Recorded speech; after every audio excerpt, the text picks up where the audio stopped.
Sí hay una propuesta oficial y esta fue anunciada por los gobiernos de Brasil y Argentina, por los titulares, los presidentes de ambos países que firmaron una nota al respecto publicada en un periódico de Argentina. Esta no es la primera vez que se habla de un proyecto de estas características, pero esta vez también ha recibido un veredicto ya de analistas y economistas especializados que dicen es imposible. Se requieren muchas cosas. Pues hablemos de esas muchas cosas, de esos ingredientes, con Claudio Suchovicki, analista financiero. Un abrazo hasta Buenos Aires. Hablemos como esta receta de cocina, de lo que se requiere entonces como ingredientes, Claudio. Placer saludarte. Y tú sabes que muchas veces mucho más importante que una idea es la ejecución de esa idea.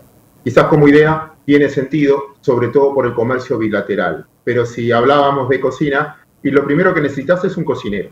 ¿Y quién es el cocinero? Una entidad, un banco central independiente por encima de los bancos centrales de cada uno de los países. ¿Por qué? Porque ningún país va a poder emitir a partir de ahí de una moneda única de acuerdo a las necesidades de cada uno de ellos.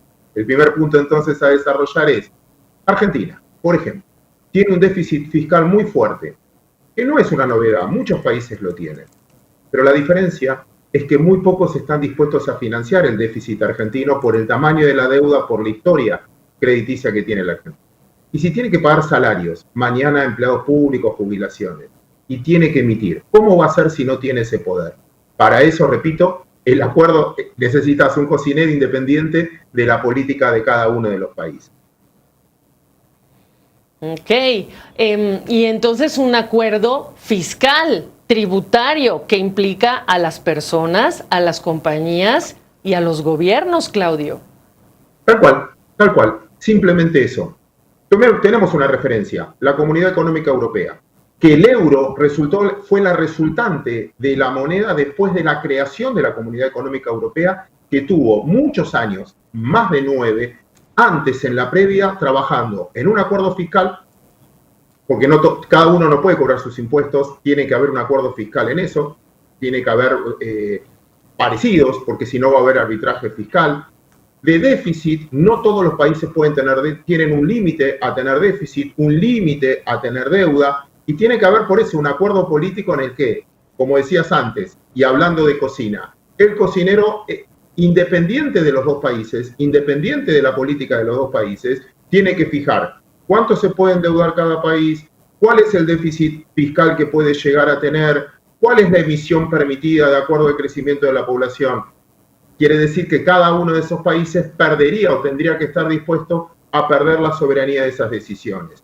Y son países, además, cierro, con idiosincrasias distintas, con mercados completamente distintos. Argentina es un país con muy pocos habitantes con respecto al desarrollo o a la infraestructura de recursos que tiene y necesita comerciar mucho más con el mundo. Brasil tiene muchos habitantes y tiene un mercado interno mucho más potente. Por eso, repito, es una idea, puede ser interesante comercialmente, puede existir acuerdos bilaterales como Argentina tiene con China y eso se llama swap, que si Argentina le exporta a Brasil o Brasil le exporta a la Argentina, haya un acuerdo entre esas monedas por ese comercio internacional, específicamente por eso, para que cada uno no tenga. Argentina, si compra cosas de Brasil, cobran dólares, cobran reales, tiene que transformarlo en dólares. Y Brasil, si compra de la Argentina, los pesos a reales. Para no hacer toda esa conversión, eso sí puede existir. Lo otro suena, Gaby, pero muy lejana esa idea, sobre todo con la realidad política de cada uno de los países hoy. Y sabes que cuando tú me hablas de Argentina y Brasil, pues Argentina no es el principal socio comercial de Brasil, estamos hablando de China, estamos hablando de Estados Unidos, y entonces esta moneda común, pues ¿qué respaldo tiene y cuánto tienen que trabajar en acercarse, en ser más similares o no, Claudio?